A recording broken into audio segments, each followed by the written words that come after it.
I find it exciting that when somebody comes in and they are really excited about getting a chance to get out and climb one of the mountains that I've climbed or backpack in an area that I've backpacked, and they're looking for the right piece of equipment to get out there and do it. There are times when I've been researching things on the internet and I get overwhelmed, and sometimes it's just nice to sit down and talk with one person one-on-one. That's why I think that customers come to us, is because we are local, and the gear that we carry is the gear that we ourselves like to use. So if you hike, climb, or ski in the Pacific Northwest, it'd be awesome to have you come in here so we can get you all geared up to get outside.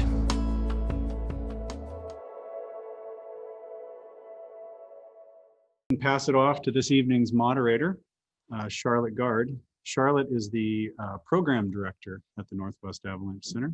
So Charlotte, I'd like to hand it off to you. Thanks. Thanks, Scott. And thanks to all of you for joining us at this year's NSAW. Our first speaker this evening is Steve Smith, who will be discussing near misses and how they can help us understand our blind spots.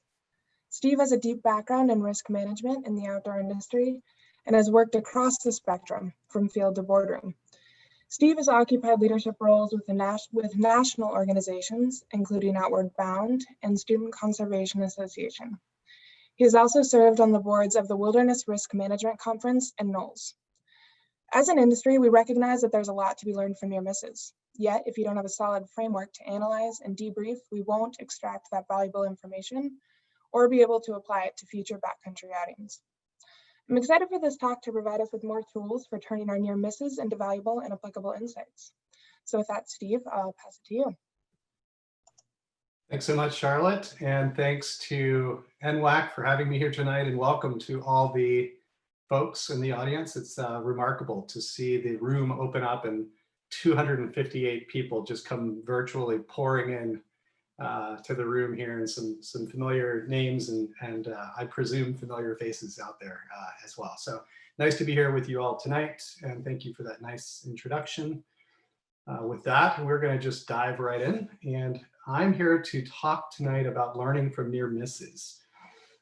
This is something that I think the outdoor industry in general has started to do a better job with. We have learned a lot from the avalanche community in the outdoor industry, and this is maybe something that we can share back in your direction in hopes that it's that it's helpful and positive. So we're going to talk about learning from near misses.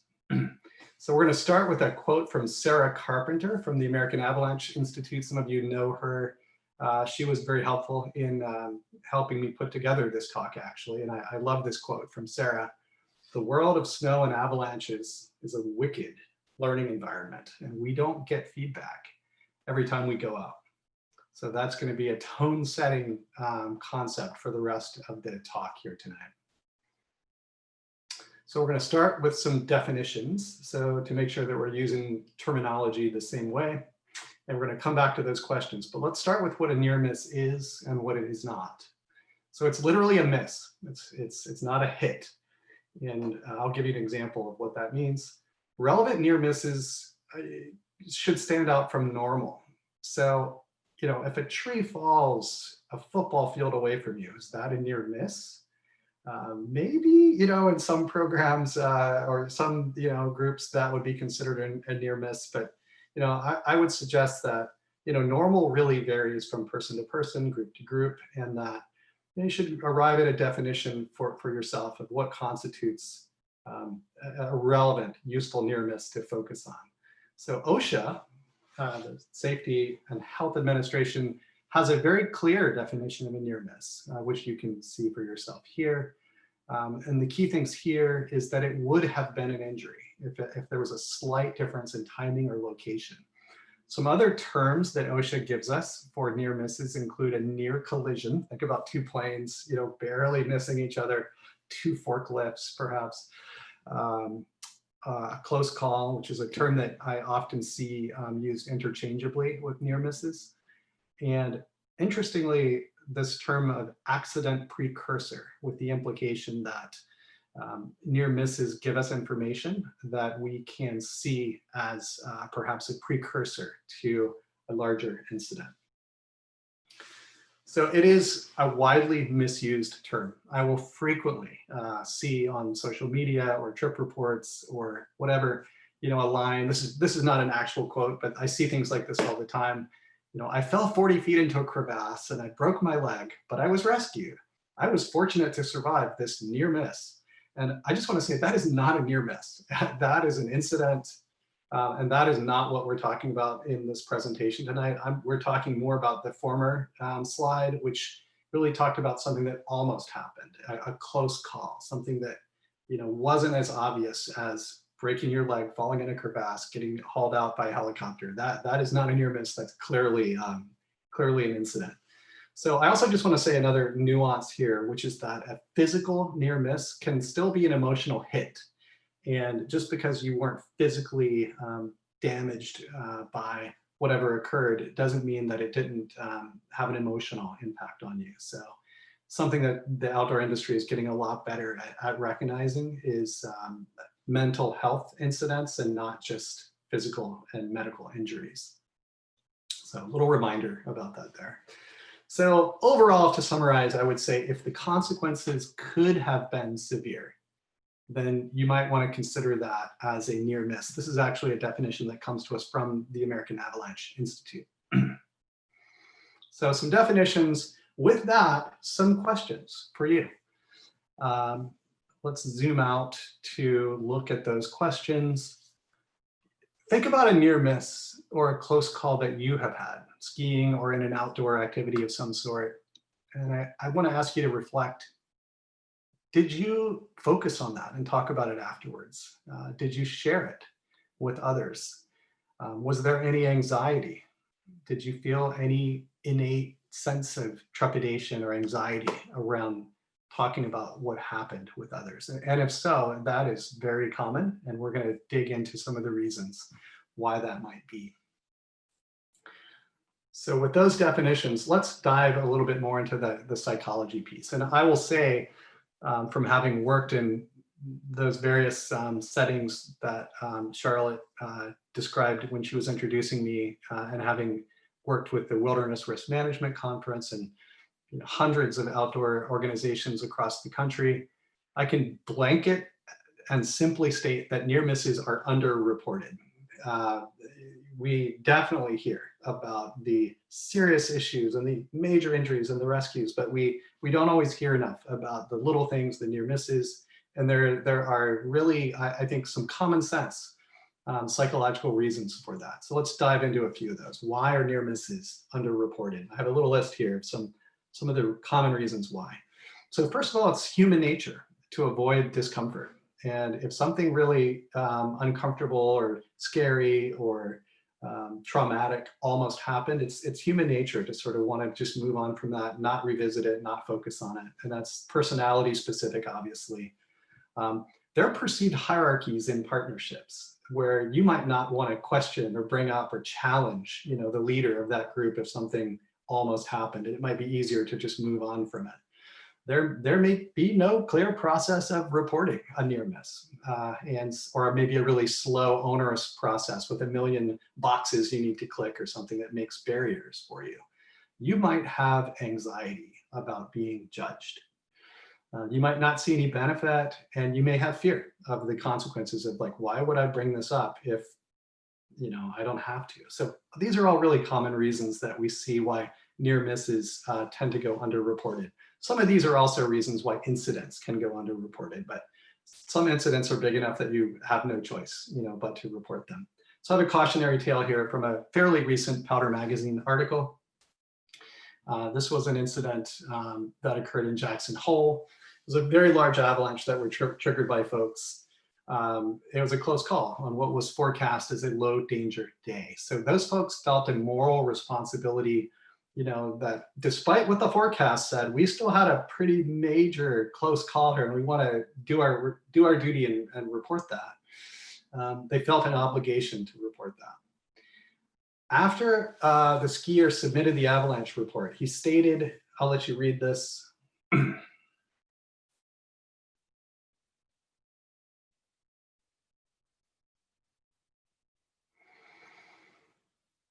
the all too familiar twist in my gut when I second guess my posts on social media. Avalanches have a way of trolling our emotions, and the way people perceive misconduct can lead to a hushed atmosphere. So let's dig a little bit more into this story. These are some more quotes from that article. He wondered if he'd be ridiculed for not knowing some of the exact terminology. He wondered if his line wasn't rad enough. He thought maybe he was exposing a secret by including the names of some routes that he'd skied. This is a poignant quote at the end with some local Washington State relevance.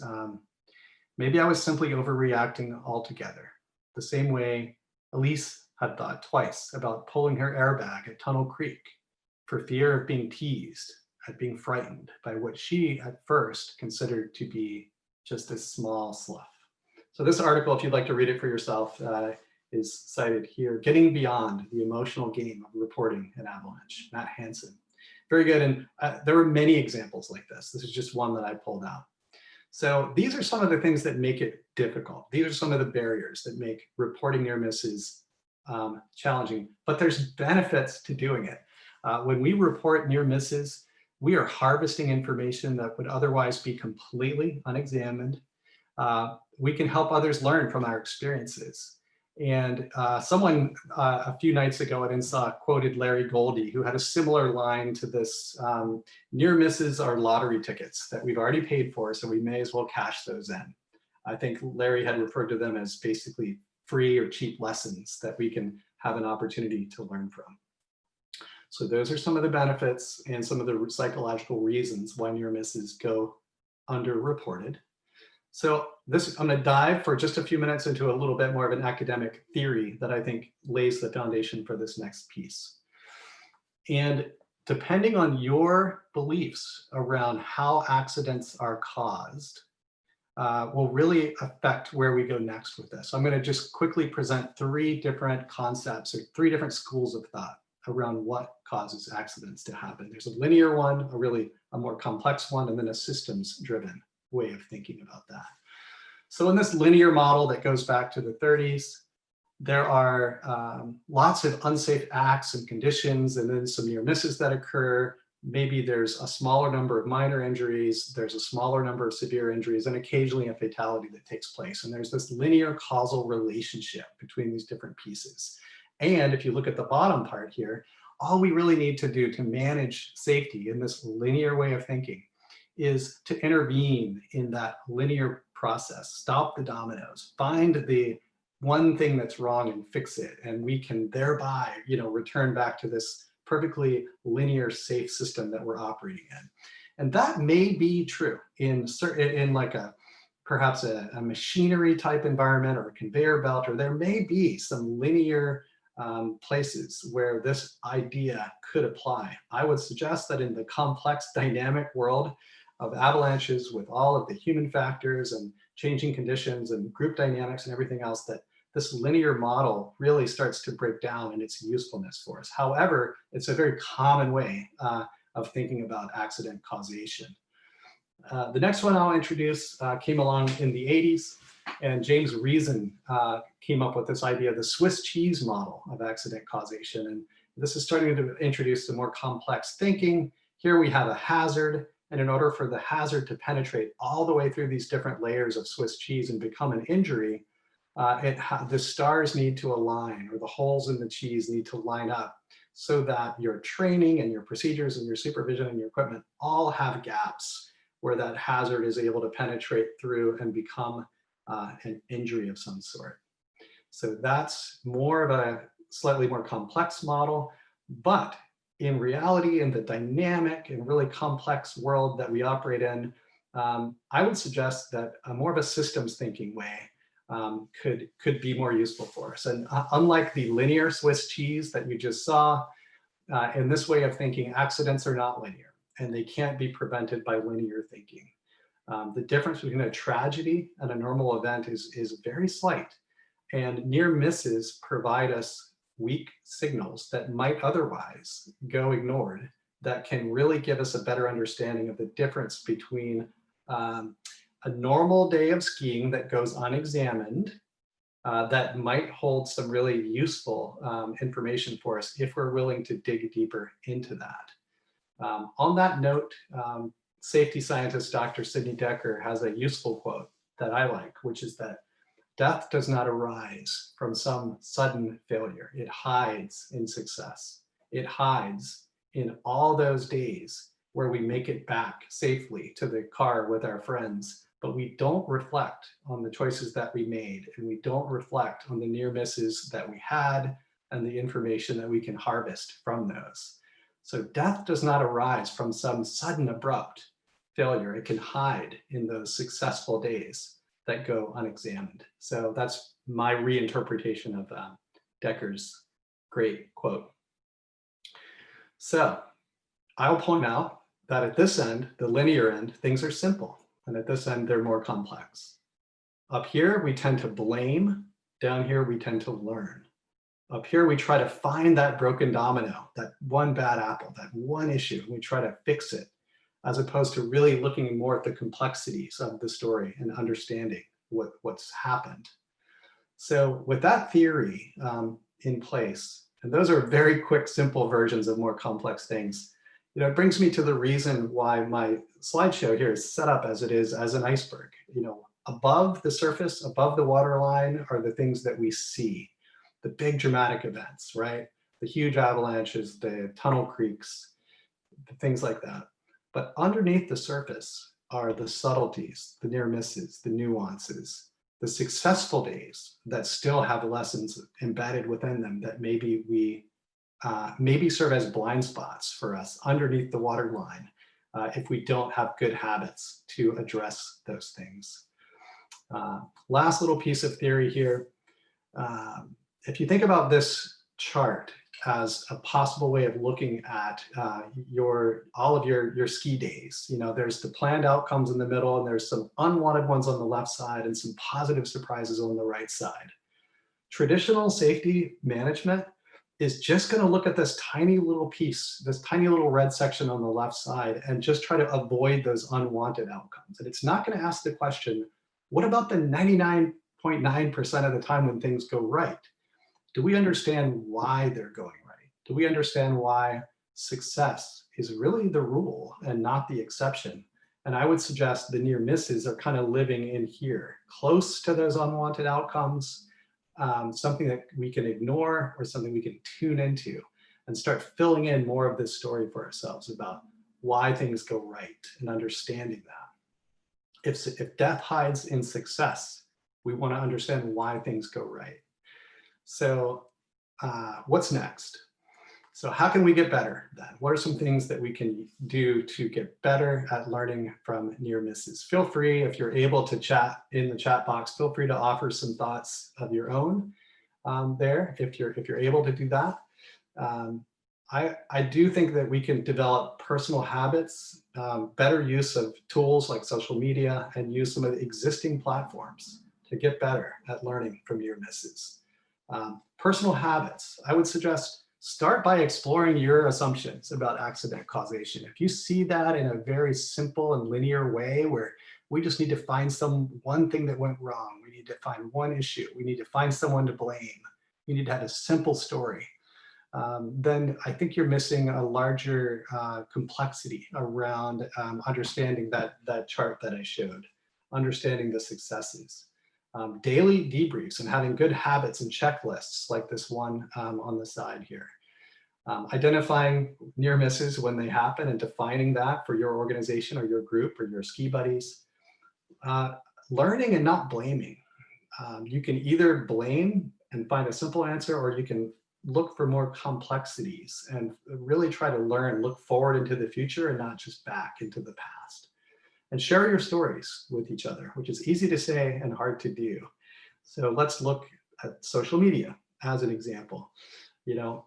I really think this is a big ask, and I haven't seen it done super well yet in a lot of cases, but social media really has flaws, and it lends itself to, it's where people are keyboard warriors who like to attack each other. But is it possible for us to do better than that as an outdoor community and create spaces where we can really be learning and sharing these kinds of stories and focusing on learnings from near misses and not just shaming and blaming each other.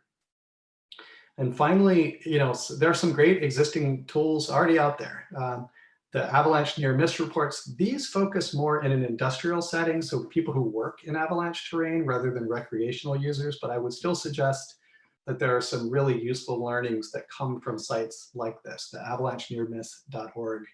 And you can read through those reports, and that's a great tool. This is a great podcast, and there's others as well, but the Avalanche Hour podcast I think reiterates a lot of the same kind of philosophy and some of the same concepts that I've been sharing here in the same spirit of learning and not just blaming. And the Northwest Avalanche Center and other avalanche education centers are obviously great tools that we could better use to share learning and observations and lessons from near misses and so forth.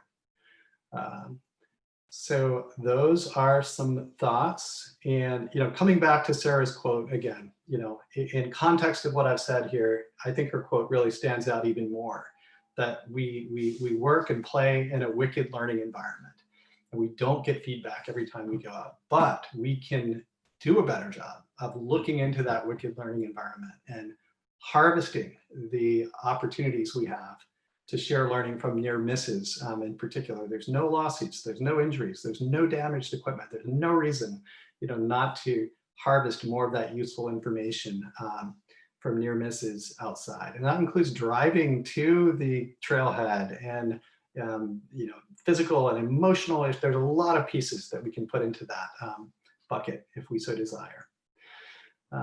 So just wrapping up, I'd appreciate any comments or feedback or questions. And if you'd like to stay connected with me, I'm on these various social media platforms, and we may have a little time for some questions here. And I'll just say thanks again, and I will turn it back over to you, Charlotte. Thanks.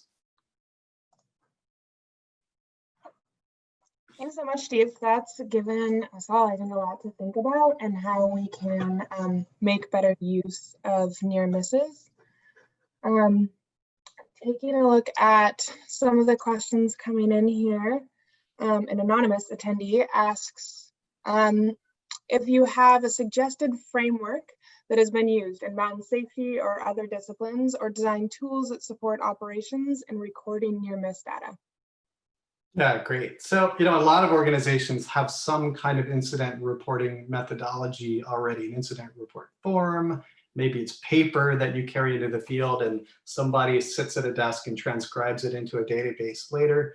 Others have more and more sophisticated apps and things like that, where you can take a picture of something and it'll automatically track the time and the location and who entered it and stuff like that. And those will upload when you get back into cell connection as well.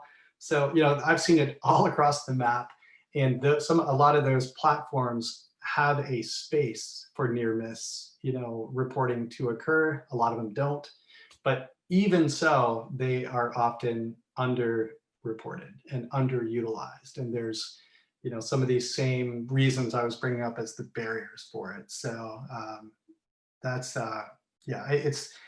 it's not that it doesn't exist out there. It's more like, how do we get better at utilizing the ones that do exist? Yeah, for sure. No, I like the idea of recording your near misses either from the field or during the debrief, so that it takes away some of that barrier for when you get home. Scott Savage asks, do you have any advice on how to effectively study the what did we do right part of the equation? Given that we're in such a poor feedback environment, how might we identify and call out the bad choice decisions we made and the successful outcomes part of the data? As you know, we can get away with a lot when we're playing out in the mountains. Yeah, we do get away with a lot. And if we don't reflect on that and examine it and try to, let's imagine 10 people, I'm going to use a different analogy here, but 10 people drive drunk going home from a bar. One of them gets a ticket for a DUI. We have this outcomes bias where we say, oh, he or she made a bad decision, and the rest of them somehow don't make that connection. They all made bad decisions. One had a bad outcome. So getting back to your question here, Scott,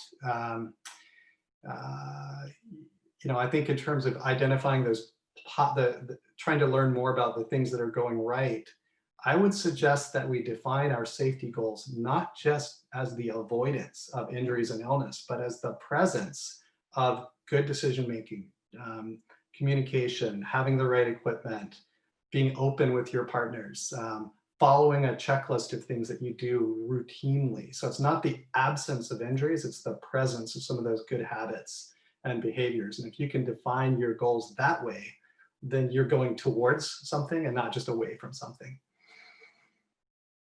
Great, thank you. I think we have time for one more question here. One of the attendees asks, some operations don't like to record near misses because they are concerned about liability. Mhm. Thinking about that record of near misses and accidents increases our liability due to poor track record. What are your thoughts and how, and can you give us help to change this sentiment? Yeah, that's a very classic traditional corporate kind of traditional mindset around risk management. It's kind of the it's the ostrich approach. Let's bury our heads in the sand and not see what's really happening out there. And if we don't track what's happening, then we can't be held responsible for it. And it's very old school and backwards way of thinking about that. That's why I picked the iceberg metaphor to show that there's a lot happening underneath the surface.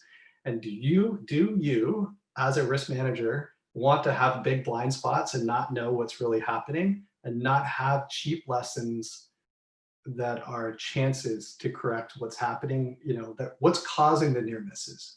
What opportunities do you have to fix whatever's going on there that's going to possibly prevent serious injury or a lawsuit or whatever else? So I think it's a very old school way of thinking, and I would suggest contact me or let me know how I can help you reframe that to those folks, because it's having blind spots are not good when you're driving a vehicle, and it's not good when you're managing risk for a whole organization either. So the best way to avoid liability is to not have those lawsuits and injuries, and reporting near misses is going to help you with your liability for all those reasons. So I would challenge those assumptions.